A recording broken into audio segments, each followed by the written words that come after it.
নমস্কার বন্ধুরা, ৬ ম্যাচ পর ফাইনালি জয়ের রাস্তায় ফিরেছে কেকেআর। কিন্তু রাজস্থান রয়্যালসের বিরুদ্ধে ম্যাচ জিতলেও একটা কথা বলতেই হবে, কেকেআর এখনও নিজেদের বেস্ট ক্রিকেট খেলতে পারছে না। ব্যাটিংয়ে আবারও প্রবলেম দেখা গেছে, মিডল অর্ডারের রান ফ্লো নেই, ফিনিশিং নিয়েও আনসার্টেনিটি রয়েছে। তাই লখনৌ সুপার জায়ান্টসের বিরুদ্ধে নেক্সট ম্যাচের আগে টিম ম্যানেজমেন্ট নিতে চলেছে বড় ডিসিশন। যা শোনা যাচ্ছে কেকেআর ক্যাম্পে হতে পারে একাধিক চেঞ্জ।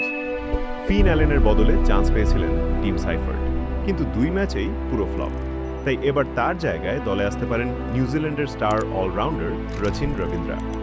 রচিন এলে কেকেআর পাবে টপ অর্ডার স্টেবিলিটি, স্পিন ভালো খেলার এবিলিটি আর দরকার হলে বোলিং অপশনও। আর এখানেই শেষ নয়, ইনজুরি থেকে সেরে স্কোয়াডে যোগ দিয়েছেন ডেডলি পেসার ম্যাথিসা পথিরানা। লখনৌয়ের পিচ যদি পেস সাপোর্ট করে তাহলে পথিরানাকে খেলানোর চান্স অনেক বেশি।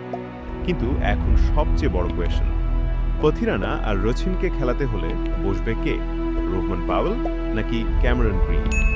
পাওয়েল মানে পাওয়ার হিটিং, লাস্ট ওভারে ম্যাচ ফিনিশ করে দেওয়ার ক্ষমতা, আর গ্রিন মানে কমপ্লিট অলরাউন্ড প্যাকেজ। ব্যাটিং আছে, বোলিং আছে, ফিল্ডিংও টপ ক্লাস। যদি পাওয়েলকে বসানো হয় তাহলে ফিনিশিং উইক হতে পারে, আর যদি গ্রিন বসান তাহলে টিম ব্যালেন্সে বড় ইম্প্যাক্ট পড়বে।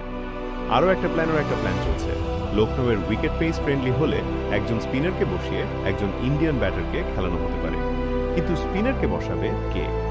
বরুণ চক্রবর্তী ফর্মে আছেন, অনুকূল রয়ও ব্যাট আর বল দুই দিকেই কন্ট্রিবিউশন দিচ্ছেন। মানে কেকেআর কোচের সামনে এখন পুরো হেডেক সিচুয়েশন। আপনাদের মতে কি করা উচিত? রচিন আর পথিরানাকে দলে আনতে হলে বসবে কে, পাওয়েল না গ্রিন? কমেন্টে এখনই জানান।